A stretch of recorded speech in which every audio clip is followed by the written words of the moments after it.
que la creación del mundo, la creación del hombre, la iglesia, el inicio de la escritura comienza con adoración, pero el final de ese libro termina también con adoración.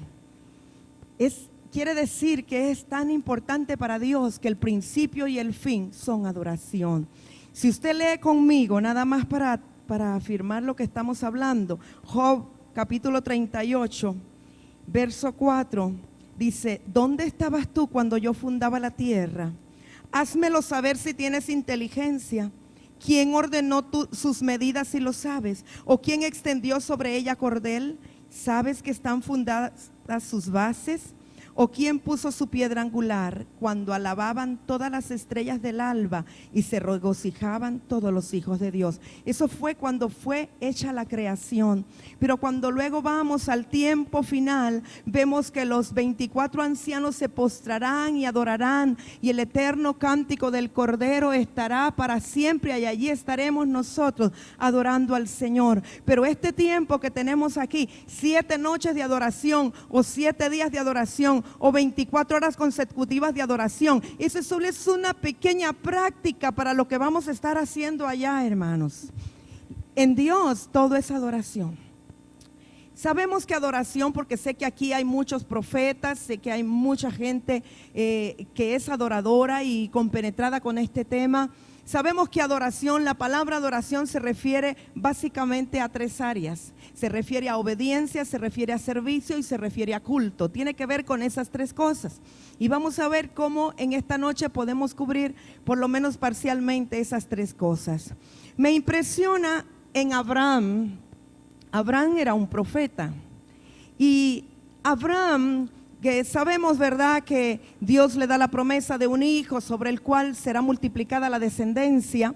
Y cuando finalmente pues se cumple esa promesa y que él ya tiene su hijo Isaac, y Abraham está, imagínese, feliz, ha mandado al desierto a Ismael, pero él está feliz porque tiene su hijo, el hijo de la promesa. Pero Dios le habla y le dice: sacrifícame a tu hijo, tu único hijo.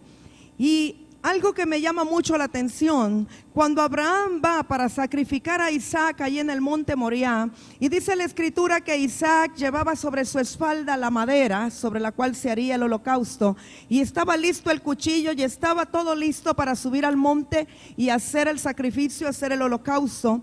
Pero dice que estaban allá abajo los siervos y el asno que venía cargando todo, y que al tercer día, dice la escritura en el libro de Génesis, y el tercer día nos habla de resurrección. El tercer día nos habla de un nivel sobrenatural. Dice que al tercer día alzó Abraham los ojos.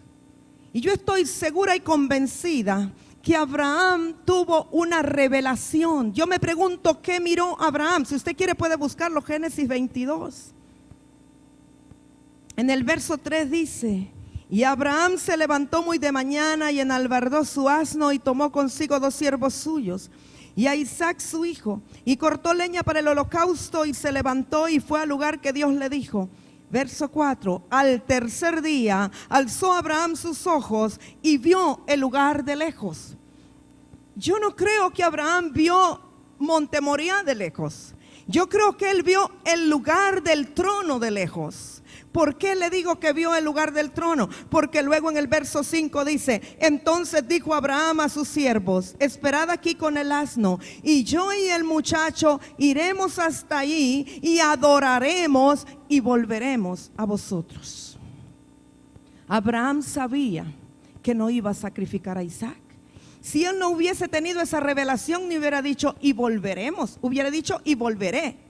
Hubiese dicho: iremos, sacrificaré a Isaac y volveré.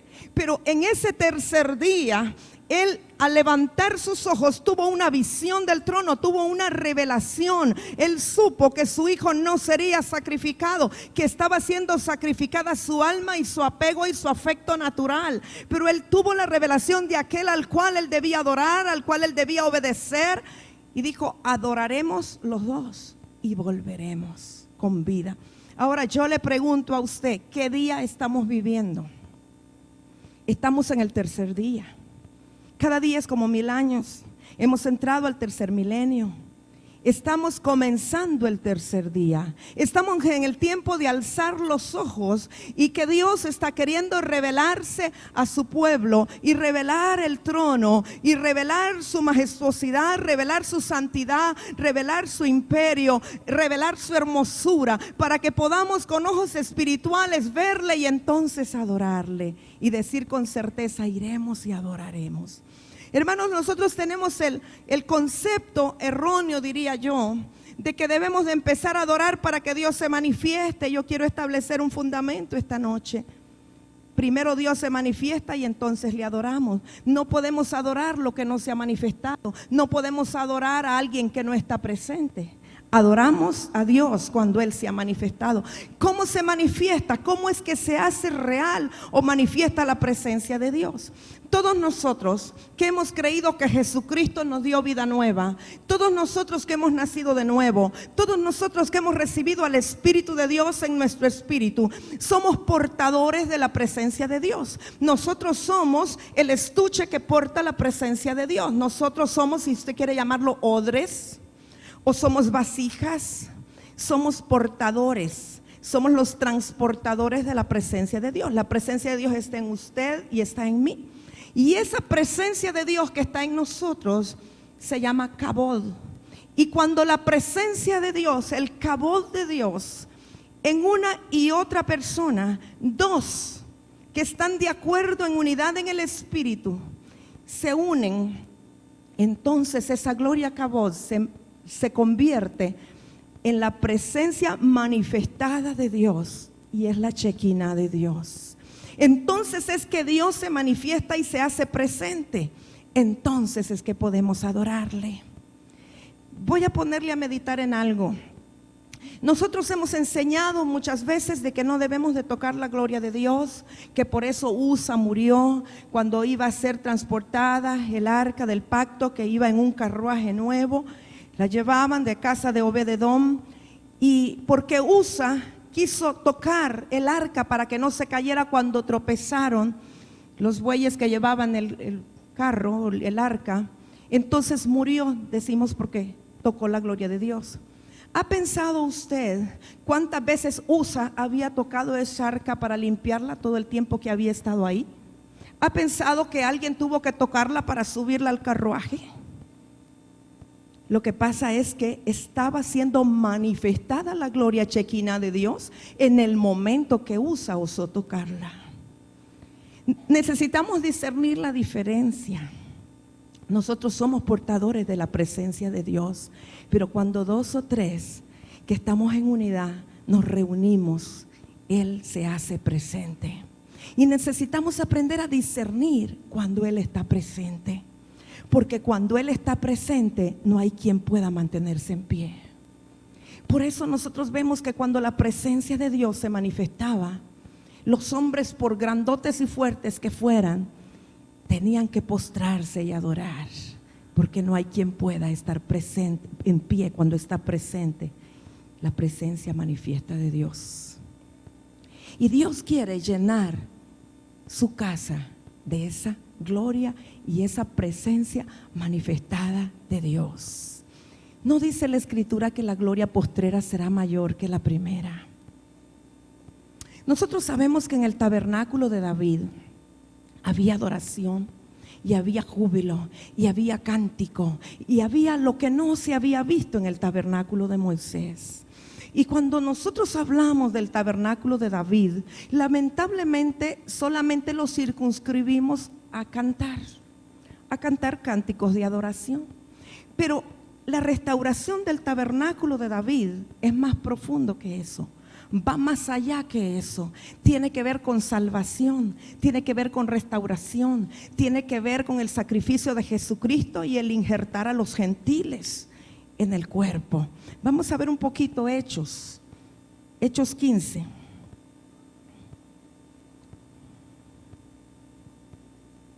Alábele. Están muy callados. Después de que estaban muy bulliciosos, los oigo muy callados. Santo. Aleluya. Hechos 15. Aquí están en Hechos 15, lo que acaba de ocurrir es que Bernabé y Pablo están ante el concilio de Jerusalén. Y entonces están hablando de todo lo que ocurrió, los milagros, todas las salvaciones, la gente que ha sido llena del Espíritu Santo. Verso 12 del capítulo 15 de Hechos dice: entonces toda la multitud cayó y oyeron a Bernabé y a Pablo que contaban cuán grandes señales y maravillas había hecho Dios por medio de ellos entre los gentiles. Y cuando ellos callaron, Jacobo respondió diciendo: varones hermanos, oídme. Simón ha contado cómo Dios visitó por primera vez a los gentiles. Está hablando de Simón Pedro cuando fue a predicar a casa de Cornelio, para tomar de ellos pueblo para su nombre. Y con esto concuerdan las palabras de los profetas como está escrito. ¿De qué profeta se refiere? De Amós. Después de esto volveré y reedificaré el tabernáculo de David que está caído, y repararé sus ruinas y lo volveré a levantar, para que el resto de los hombres busque al Señor, y todos los gentiles sobre los cuales es invocado mi nombre, dice el Señor, que hace conocer todo esto desde tiempos antiguos. Está hablando de la restauración del tabernáculo caído de David. Yo creo que el levantar del tabernáculo caído de David se refiere a la resurrección de Jesucristo. El tabernáculo es este cuerpo. Recuerde que decían los fariseos: ¿y cómo tú pretendes decir que vas a levantar este templo en 3 días y ha tomado tantos años edificarlo? Estaban hablando del cuerpo físico de Jesús. Estaba hablando del cuerpo glorificado con el cual iba a ser levantado. Y el tabernáculo, el cuerpo físico que contuvo a Jesús o al Cristo o al ungido o al Mesías o al Espíritu de Cristo que habitó en el cuerpo natural, porque Jesucristo era todo Dios y todo hombre. Entonces allí se conjuga toda la profecía. En Él está la ley y los profetas. En Jesucristo se conjuga, gracias hermano, todo lo que se estaba esperando. A través de Jesucristo nosotros fuimos injertados. Si Jesucristo no hubiese muerto en la cruz y no hubiese resucitado, nosotros jamás teníamos ninguna esperanza de hacer todo lo que ahora podemos hacer. Había un olivo silvestre, pero nosotros hemos sido injertados por causa de que Jesucristo fue levantado por el poder de la resurrección al tercer día. Entonces está hablando que la restauración de ese tabernáculo que estaba caído tiene que ver con el que los gentiles hayan sido injertados, para que toda la escritura y la ordenanza bíblica que fue dada al pueblo de Israel sea realidad para nosotros también. Pero para los judíos es una ordenanza natural, mientras para nosotros es una ordenanza espiritual. Cuando Dios le dice al pueblo de Israel que tienen que celebrar 3 fiestas, nosotros estamos celebrando 3 fiestas, pero nosotros las celebramos espiritualmente. Nosotros celebramos la fiesta de la Pascua y los panes sin levadura cuando venimos y recibimos a Jesucristo o le reconocemos como Salvador de nuestra vida. Nosotros celebramos la fiesta de Pentecostés cuando recibimos el bautismo del Espíritu Santo, pero nosotros también debemos de celebrar la fiesta de tabernáculos. Y la fiesta de tabernáculos, amados, es la celebración de la iglesia con Cristo, es la unión, es la adoración, es el beber de la fuente inagotable de agua viva. Hay una cosa que no creo que sea casualidad: Jesucristo nació en fiesta de tabernáculos. Jesucristo se manifestó en la sinagoga en fiesta de tabernáculos. Jesucristo partió en fiesta de tabernáculos y Jesucristo volverá en fiesta de tabernáculos. Entonces es un mandato el celebrar las fiestas, es parte del tabernáculo, de la restauración del tabernáculo caído de David. Pero tiene que ver con nosotros como gentiles, tiene que ver con la salvación, tiene que ver con el invocar el nombre del Señor, pero tiene que ver con las fiestas espirituales. Adoración tiene que ver con fiestas espirituales. Dijimos que adoración tiene que ver con obediencia, tiene que ver con servicio y tiene que ver con culto. Nosotros no podemos pretender adorar a un Dios que no conocemos. No podemos pretender adorar a un Dios al cual no obedecemos. No podemos pretender adorar a un Dios al cual no servimos. Nuestro corazón necesita tener una condición especial, un corazón conforme al corazón de Dios. Necesitamos que el corazón palpite como Él palpita. Necesitamos que nuestro corazón sienta como Él siente para poder adorar. No podemos adorar en la carne. El Espíritu de Dios en nosotros es el que adora. Pero dije, le adoramos cuando Él se manifiesta. La Escritura dice en Salmos 24, Señor, ¿quién subirá al monte santo? El limpio de manos, de corazón puro, el que no es vanidoso y el que sabe amar. Hay 4 características de la condición de un adorador: limpio de manos, corazón puro, que no sea vanidoso y que sepa amar. Esas son las 4 condiciones de un adorador. Lo dice Salmos 24. Entonces, nosotros podemos estar en una congregación cantando cánticos de adoración, pero no ser adoradores. En cambio, un adorador puede estar en plena adoración aunque esté cocinando. O sea, la adoración no se circunscribe al cántico. El cántico es un móvil o es un medio de expresar el corazón de un adorador. Pero el ama de casa puede adorar a Dios. El que está trabajando afuera, que es un maestro, pues es un adorador, puede ser un adorador si está en obediencia y haciendo exactamente lo que Dios quiere que haga. Adoración tiene que ver con obediencia. Jesucristo fue tentado, sabemos que Él fue llevado por el Espíritu al desierto para ser tentado. Yo creo que nadie puede comenzar un ministerio si no ha sido tentado y no ha pasado la prueba. Y por supuesto Jesucristo es nuestro modelo. Y después de que Él fue bautizado en el Jordán, Él es llevado por el Espíritu al desierto para ser tentado. Y Él fue tentado en las 3 áreas de su ser, en el espíritu, en el alma y en el cuerpo. Pero cuando yo meditaba, oraba, veía la tentación, cuando Satanás le dice que vea todos los reinos de la tierra, allí está y le dice, mira, todo eso me pertenece. Adán me dio a mí las llaves, Adán me dio a mí la autoridad, todo eso es mío. Pero si tú te postras y me adoras, entonces yo te lo voy a dar. Yo me imagino la tentación que tiene que haber sido para Jesús. Si algo no es difícil para nosotros, no es una tentación. Pero para Él sí fue una tentación. Él sabía para qué había sido mandado a la tierra, para recuperar lo que se había perdido. Dios Padre le había dado autoridad al hombre desde el principio para sojuzgar la tierra, y de Jehová es la tierra y su plenitud. Y le había dicho al hombre que gobernara sobre los animales, sobre las plantas y todo lo que había ahí. Pero el hombre, con el pecado, perdió la autoridad y se la devolvió a Satanás. Y Jesús sabía a lo que había venido a la tierra, a recuperar todo eso. Y tiene una visión de los reinos de la tierra.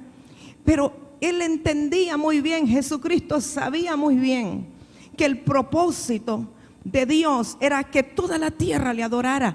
Si Él hubiese adorado a Satanás, la serpiente antigua, que es un engañador y un mentiroso, pero aunque le hubiese dado los reinos de la tierra, eran reinos que no adoraban a Jehová Dios. Eran reinos idólatras que tenían otros dioses. Jesucristo tenía la revelación muy clara de cuál es el propósito eterno, el destino profético de todos los del planeta, de todos los países de la tierra, de todas las naciones. Que un día todas las naciones le adorarán, que un día todas las naciones y todas las familias de la tierra le adorarán, que todos se postrarán y todos reconocerán que Jesucristo es el Señor, y todos levantarán el nombre de Jesús. Y Él sabía, y Él tuvo una visión en eternidad, y Él no podía aceptar semejante cosa. Sabía que era una tentación, pero Él sabía que a través de su sacrificio y de su negación, un día todo el planeta Tierra adoraría al Padre. Y lo que Él le contesta con la palabra, pero es muy interesante lo que le contesta. Escrito está: al Señor tu Dios adorarás y a Él solo servirás. Porque adoración y servicio van juntos.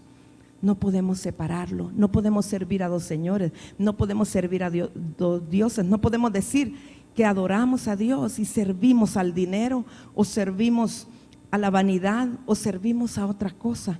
Donde está nuestro corazón, ahí tiene que estar nuestro servicio y tiene que estar nuestra adoración. Y Jesucristo venció y dice que inmediatamente que rechazó la tentación, entonces el diablo le dejó, ya no le siguió tentando y vinieron ángeles y le servían. A través de eso, de ese negarse en ese momento, Él fue hecho superior a los ángeles vinieron para servirle. Seguramente vinieron para servirle en la sed que tenía, en el hambre que tenía, para sustentarle con la palabra, para sustentarle, para ministrarle, y le servían en ese momento. Nosotros vamos a ser tentados muchas veces en nuestra vida para saber dónde está nuestro corazón y a quién le servimos. Una cosa que me llama mucho la atención en la Escritura en cuanto a la adoración es que la adoración está íntimamente relacionada con lo profético. Siempre que hubo una expresión profética, hubo adoración. Pero la adoración también tiene que ver con sacrificio. Siempre que había un altar de adoración, había un sacrificio. Para adorar necesitamos negarnos. Hay que negarnos al yo, hay que negarnos a la carne, hay que negarnos al hombre natural para en verdad poder adorar. Adorarle a Él es reconocer que Él es el más importante, que Él es el único, que Él es en verdad el centro de nuestra vida, que cuando nos encontremos en una disyuntiva, nos encontremos en una situación de decidir, Él tiene que ser siempre el más importante. Pero dije que lo profético tiene que ver con adoración. Vemos a través de la Escritura, cada vez que hubo una manifestación profética, hubo adoración. Quisiera que viéramos Primera de Reyes, capítulo 18.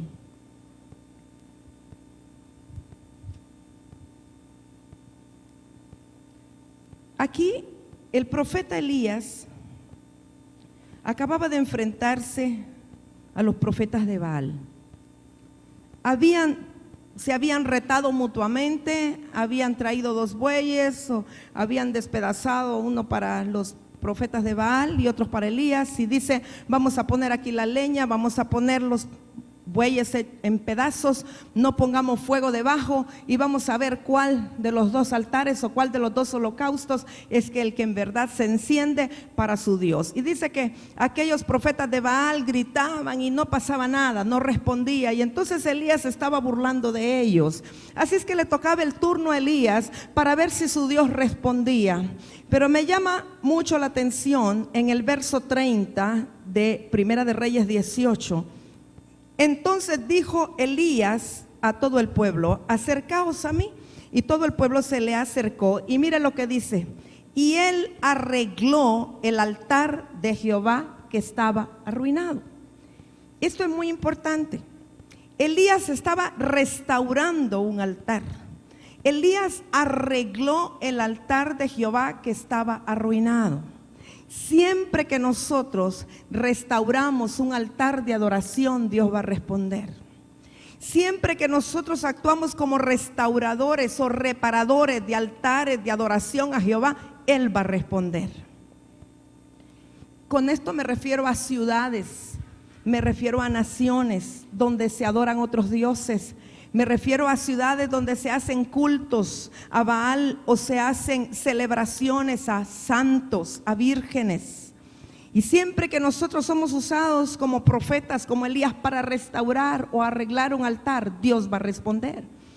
Pero fíjese que verso 31 dice: y tomando Elías 12 piedras, la manera como él arregló el altar fue que tomó 12 piedras conforme al número de las tribus de los hijos de Jacob, al cual había sido dada palabra de Jehová diciendo: Israel será tu nombre. Edificó con las piedras un altar en el nombre de Jehová. Después hizo una zanja alrededor del altar en que cupieran 2 medidas de grano. Ustedes saben lo que sigue: preparó la leña, llenó de agua alrededor de la zanja.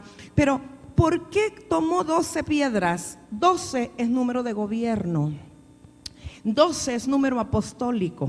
12 es el número de las 12 tribus de Israel. 12 es el número de los discípulos del Señor. 12 es el número de las puertas que hay en el muro de la Nueva Jerusalén. 12 son los ángeles que están alrededor del muro de la Nueva Jerusalén. 12 años tenía Jesús cuando estaba hablando con los doctores de la ley. 12 son los frutos del árbol de la vida, uno cada mes. 12 es número de gobierno. es 4x3. Entonces, siempre que vamos a restaurar un altar de adoración, tenemos que empezar con una base, un fundamento apostólico. 12 son las piedras del cimiento del muro de la Nueva Jerusalén.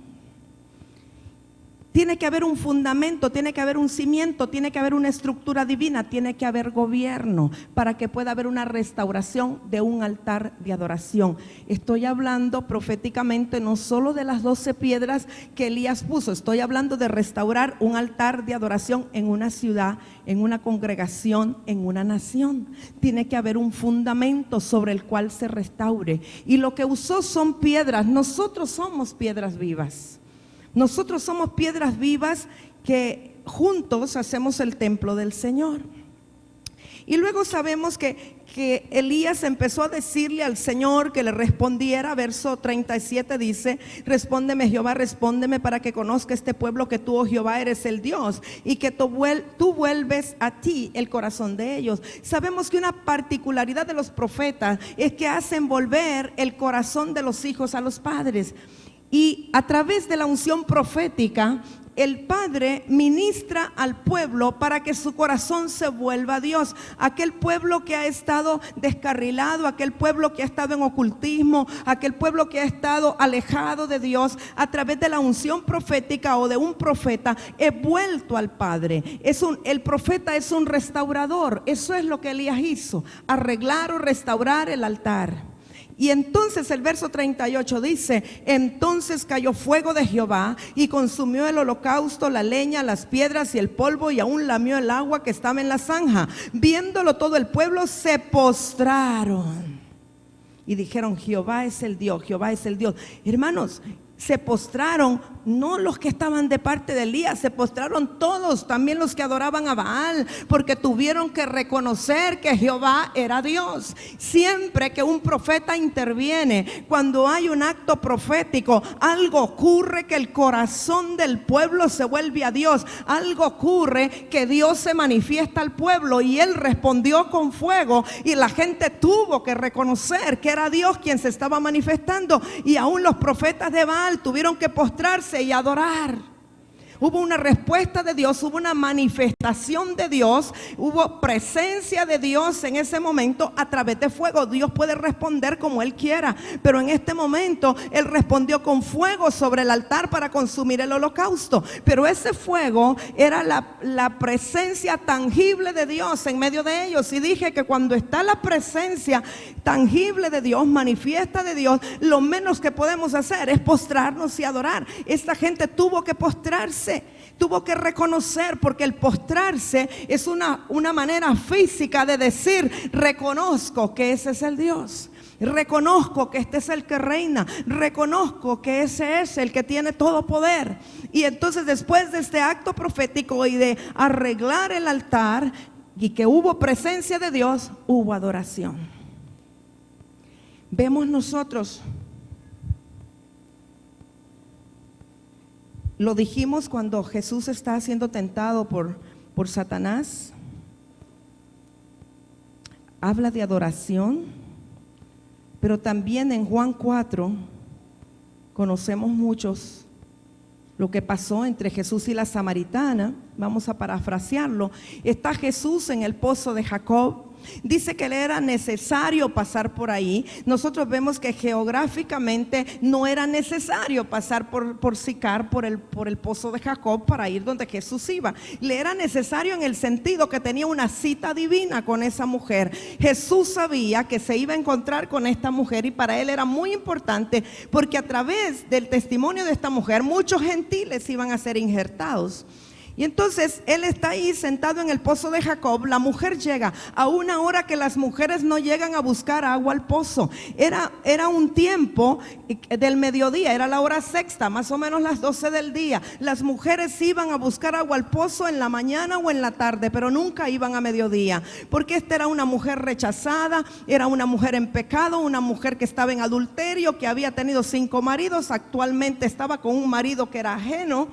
y no quería encontrarse con las otras mujeres que probablemente la hubiesen arrastrado del pelo si se la encuentran. Así es que va en una hora que se asegura que no se encuentran las otras mujeres. Es una mujer que tiene una muy pobre autoestima, no se siente ni siquiera con valor de hablar con un judío. Judíos y samaritanos no se hablaban, pero ella tenía muchas razones para ser una mujer rechazada. Bueno, era mujer en primer lugar, ¿verdad? Y en ese tiempo pues la mujer estaba rechazada, ahora también en algunos lugares, pero menos, ¿verdad?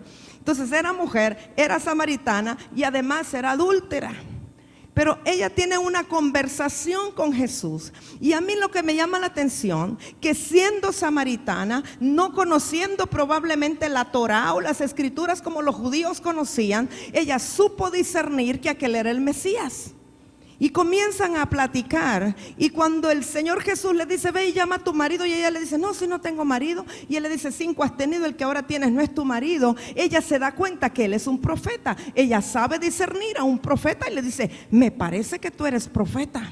Y cuando ella descubre que él es un profeta y él actúa como profeta, inmediatamente Jesús le da a ella una revelación de la adoración.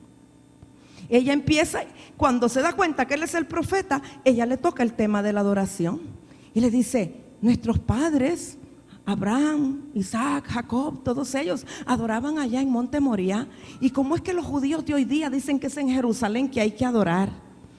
¿Por qué esta mujer siendo samaritana está hablando de adoración? Y Jesús le dice, ay mujer, ustedes adoran lo que no saben.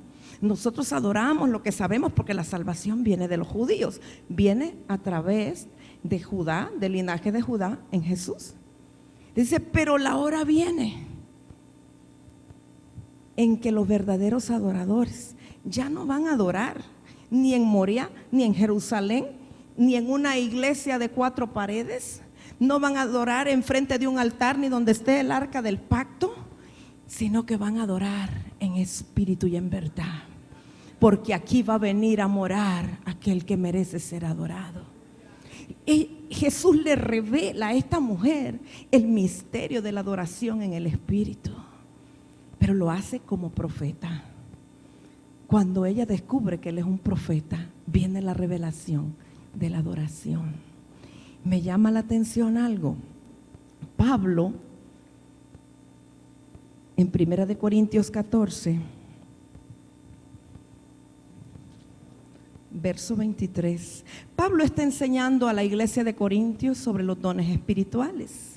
Sabemos que la iglesia de Corintios se movía en muchos dones y Pablo está tratando de enseñarles a ellos sobre cómo manejar los dones.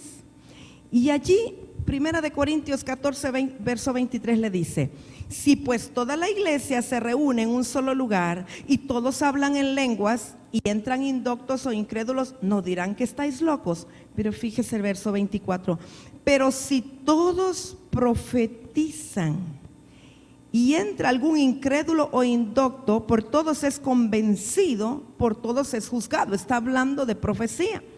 Lo oculto de su corazón se hace manifiesto, y así postrándose sobre el rostro, adorará a Dios, declarando que verdaderamente Dios está entre vosotros.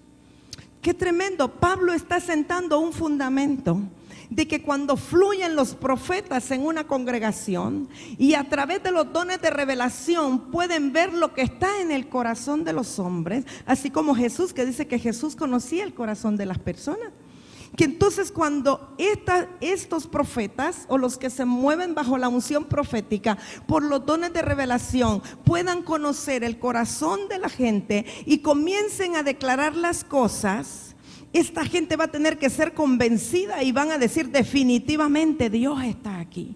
Y al saber que Dios está manifestado allí a través de los profetas, dice que ellos no tendrán más que postrarse y adorar a Dios.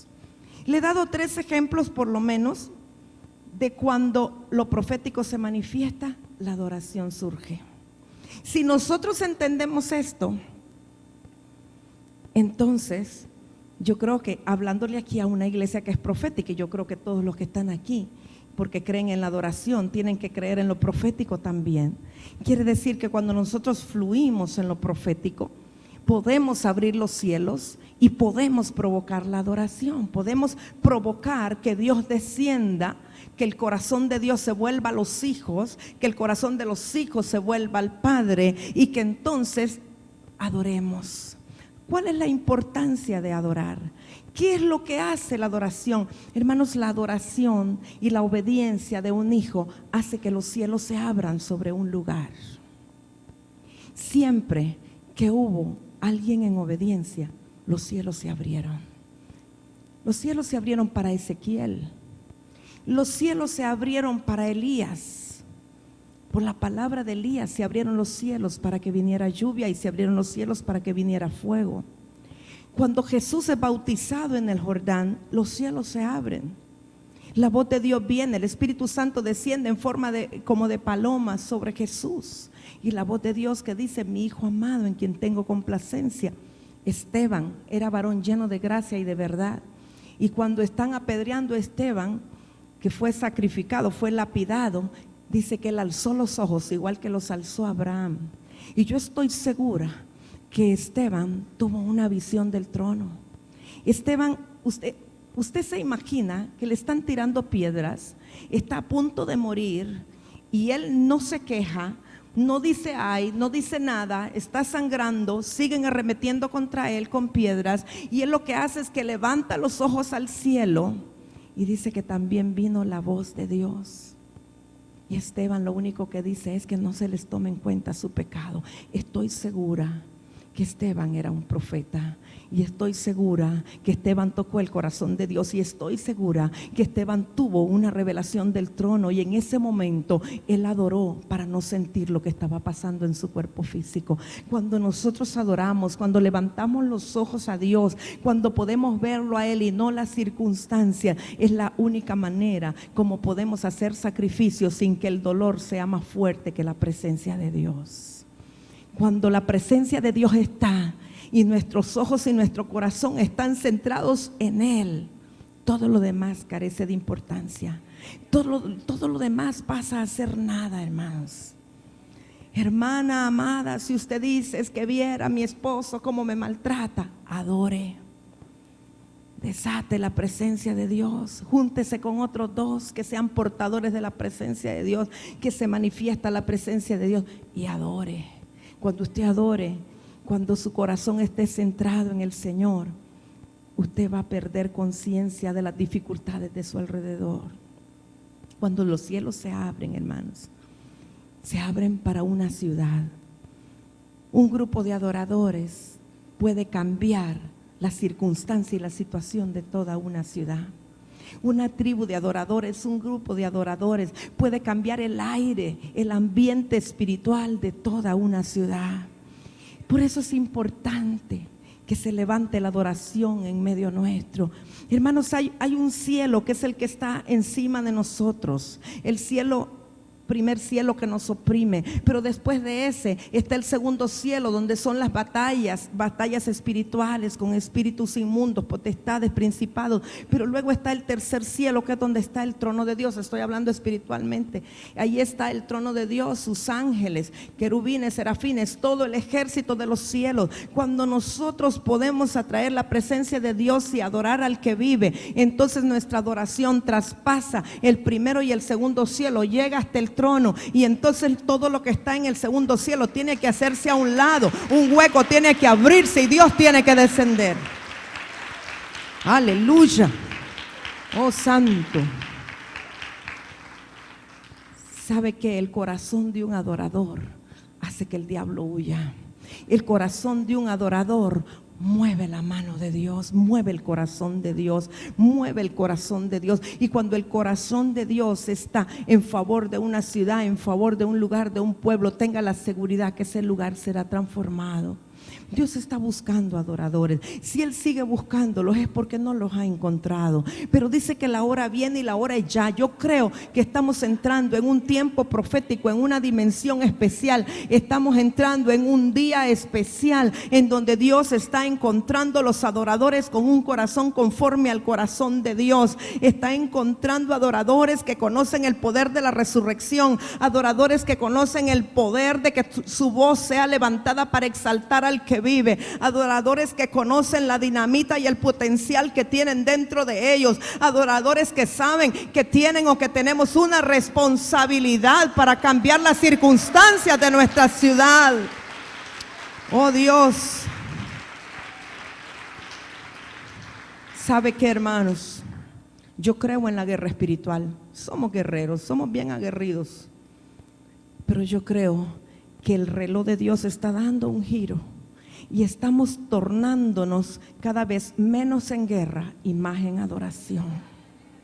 Creo que está habiendo, hermana Nerea, yo siento que está habiendo algo en el tiempo dentro de la eternidad de Dios, algo está pasando en el reloj de Dios. Fíjese que siempre que esto ocurre, a mí me pasa algo, se me para mi reloj. Por eso vine sin reloj y llegué tarde, hermano. Cuando iba una hora antes de subirnos al carro en La Lima para venir para acá, me di cuenta que mi reloj se había parado. Y yo supe que era algo profético. Me ha pasado 3 veces ya en momentos trascendentales. Y yo siento que es que el reloj de Dios está ahorita dando un giro. El Kairos de Dios está sufriendo algo, un giro para cambiar algunas estrategias y algunas maneras como la iglesia hemos trabajado hasta ahora. Y por eso son estas reuniones, para que la revelación de Dios descienda a nuestro espíritu y podamos entender, podamos hacer lo que Dios quiere que hagamos. Ya no seguir como con un menú establecido, como con una receta de cocina, haga aquí, haga allá, entre aquí. No, el Espíritu de Dios está revelando algo nuevo, algo fresco, está trayendo una renovación espiritual a nuestras vidas. Oh Santo. Y yo quiero decirle, Dios quiere una adoración genuina. A Dios le gusta lo original. A Dios le gusta lo original y nosotros hemos tenido la costumbre, nos gusta más lo que ya está digerido, ¿verdad? Nos gusta más lo que ya está molidito para comerlo. Como que nos es más fácil aprendernos un canto que ya alguien más pasó por el trabajo de componerlo. Nos gusta más eso, es más sencillo que buscar el corazón de Dios para poder fluir con lo que Él quiere en el momento exacto, para poder salir con lo original de Dios en ese momento. Dios puede darnos a nosotros una palabra que sea la palabra clave, pero que sea lo que Él quiere en ese tiempo y en ese lugar y en ese momento. Él va a traer una revolución en el ámbito de la adoración profética. Él va a traer una revolución y por eso Él está estableciendo escuelas proféticas y por eso Él está estableciendo verdades y fundamentos. Por eso Él está poniendo un fundamento apostólico para que sobre eso se restaure el altar de adoración, para que Dios pueda descender con fuego. Y cuando hablamos de fuego, hablamos de un fuego que consume la grosura, un fuego que consume toda iniquidad en nosotros, porque es necesario que la iglesia de Dios se purifique. Es necesario que el juicio de Dios comience por la casa, para que podamos de verdad, como un solo cuerpo, levantarnos como un solo hombre y poder adorar a Dios en unidad. La unidad es un elemento y un factor importante para que la adoración suba al Señor. Yo bendigo al Señor por eventos como estos y yo oro al Señor que el Espíritu de Dios traiga revelación a nuestros corazones de qué es lo que Dios quiere que hagamos, para que seamos entendidos en el propósito de Él, que la visión, lo que Dios le ha revelado a la sierva, sea transmitido a ustedes por su Espíritu, por el Espíritu Santo, para que puedan fluir, para que podamos fluir como un equipo y lograr tocar el corazón de Dios. Usted recuerda un corito de hace tiempo que dice: fe mueve la mano de Dios. ¿Cuántos son de ese tiempo de que fe mueve la mano de Dios? Sí, ¿verdad? Bueno, fe mueve la mano de Dios, pero la adoración mueve el corazón de Dios. No queremos solo la mano, lo que Él pueda dar, queremos su corazón. La adoración mueve el corazón de Dios. ¿Cuántos aquí saben que son capaces de tocar el corazón de Dios? Y cuando hablamos de tocar el corazón de Dios, es recibir el favor de Dios para nuestra ciudad. que Él tenga misericordia y compasión, que no mire la idolatría, que no mire el pecado que hay alrededor, que su misericordia y su compasión sea extendida, que su manto de protección y cobertura caiga sobre nosotros, que Él tenga compasión de esta ciudad y la convierta en una ciudad cristiana, que Él tenga compasión de nuestros gobernantes y que toque su corazón y su mente, que Él siga injertando a muchos que todavía no le conocen puedan invocar el nombre del Señor y sean salvos, y que entonces sea restaurado el tabernáculo de David plenamente, que muchos sean injertados, hermanos, porque antes nosotros ni siquiera sabíamos lo que eran salmos. Nosotros antes de Cristo, los gentiles no tenían ninguna entrada. Usted se acuerda la mujer sirofenicia cómo llegó pidiendo las migajas que caían de la mesa, y el Señor le dice: no, el pan es para los hijos. Está hablando de los hijos de la casa de Israel. Pero esa mujer pudo arrancarle al Señor un milagro. El Señor miró cómo ella insistía, y a eso se refiere el tabernáculo de David, que es restaurado. La promesa de David era para los del linaje de David, los de la tribu de Judá, pero a través del sacrificio de Jesucristo, a través de que Él resucitó, y Él cuando resucita ya no es de Judá, Él es del orden de Melquisedec y nos levanta a nosotros como sacerdotes y reyes, y entonces nosotros somos injertados a una nueva dimensión de autoridad. Oh, santo. Hermanos, el tabernáculo de David, que es Cristo mismo, porque Él es el que tiene la llave de David, ya no es de Judá, ya no es de Leví, es de Melquisedec, un sacerdocio superior. Melquisedec era rey de Salem, rey de la nueva ciudad de paso, de la nueva Jerusalén. Y cuando nosotros hablamos de uno que es rey de reyes, los reyes somos nosotros.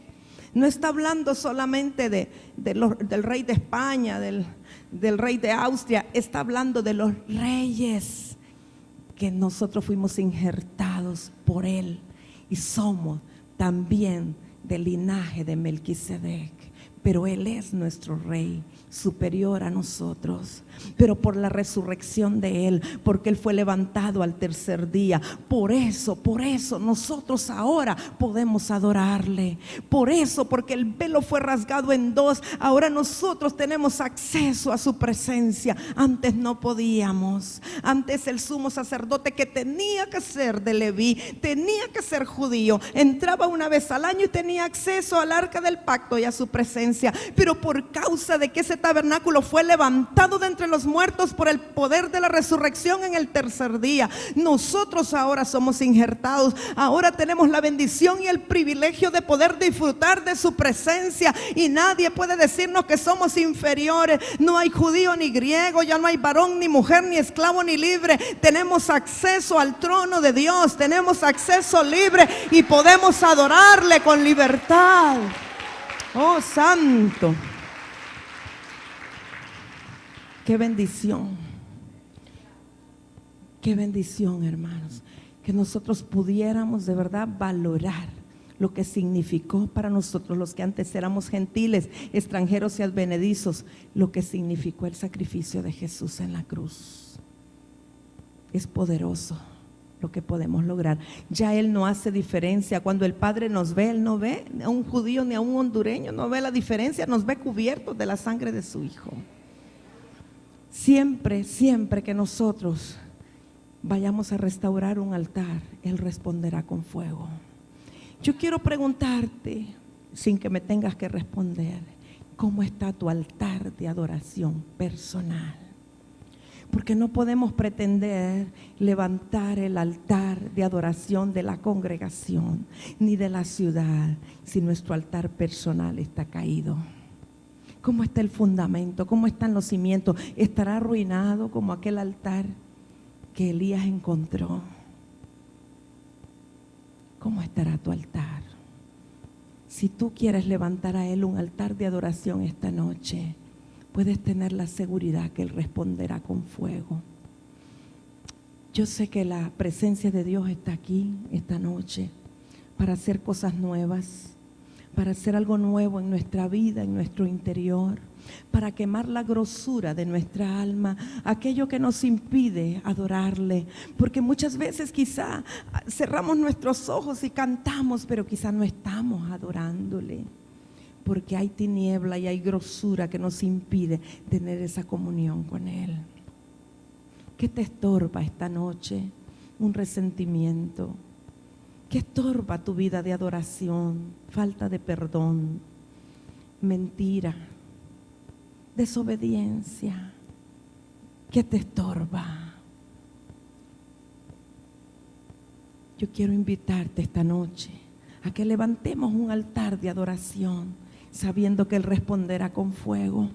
Si tú crees que Él va a responder con fuego a tu vida, fuego para purificar, fuego para quemar, y el Espíritu de Dios te da convicción en esta noche de que tu altar está arruinado, pero que el Espíritu de Elías está aquí, el Espíritu profético está aquí, para hacer volver tu corazón al Padre y que el Padre vuelva su corazón a ti. ¿Crees que eso es verdad? Yo te quiero invitar a venir hasta aquí al altar como una señal de obediencia, a postrarte como una señal física de adoración, y que no te levantes de ahí hasta que tú sientas que lo que estaba impidiendo ha sido eliminado y que el fuego de Dios está quemando para que tú puedas adorarle en espíritu y en verdad. Él quiere adoradores primeramente con manos limpias, con un corazón puro, que no sean vanidosos y que sepan amar. Manos limpias, sin ira ni contienda, que puedan levantarse delante del Señor. Manos que no golpean a su esposa ni a sus hijos. Manos que no toman lo que no le pertenece. Manos que se levantan para exaltar a Dios solamente. Corazón transparente, diáfano, un corazón que no te importe que otros vean lo que hay adentro, no tienes de qué avergonzarte. Corazón limpio y diáfano como el cristal. No vanidad en tu vida, que no hablas cosas vanas, que no vives en vanidad, sino que vives para aquel que es eterno. Un corazón que sabe amar a su prójimo. Un corazón que sabe amar aún a sus enemigos. Ese es el corazón de un adorador. Para que tu altar de adoración suba delante del Señor, necesitas tener manos limpias, corazón puro, echar fuera la vanidad y aprender a amar de aquel que es el amor perfecto. Te invito de nuevo, si quieres venir y presentar delante del Señor el altar que quizá está arruinado y tienes la seguridad que Él va a responder con fuego, te invito a pasar aquí al altar. Él lo hará, Él lo hará. Y vamos a cantarle al Señor mientras, y a creer que Él ministrará nuestro corazón esta noche. Oh Dios, gracias.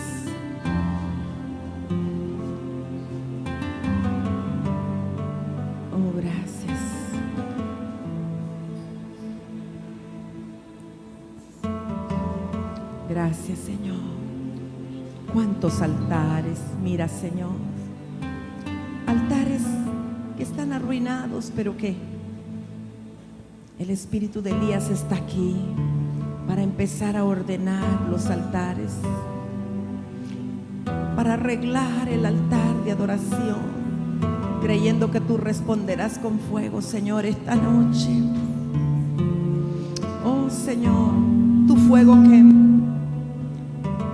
Tu fuego purifica, tu fuego limpia, que tu fuego venga para limpiar nuestras manos, para limpiar nuestro corazón, que tu fuego descienda, oh Dios, para limpiar toda vanidad, para quemar toda vanidad de nuestro corazón.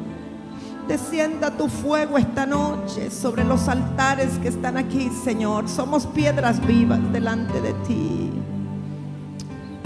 Oh Santo, gracias, Jesús. Gracias, Dios. Oh, aleluya. Oh, Santo.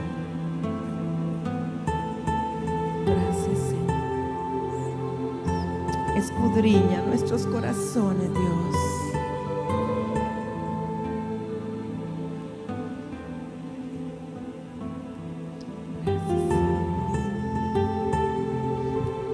Gracias porque tú restauras el altar, Señor. Gracias porque tú respondes con fuego y provocas, Señor, cuando estos altares son consumidos. Provoca que todos sepan que tú estás presente en nuestras vidas, y otros se postrarán y te adorarán, porque tu fuego habrá consumido el holocausto. Oh Dios.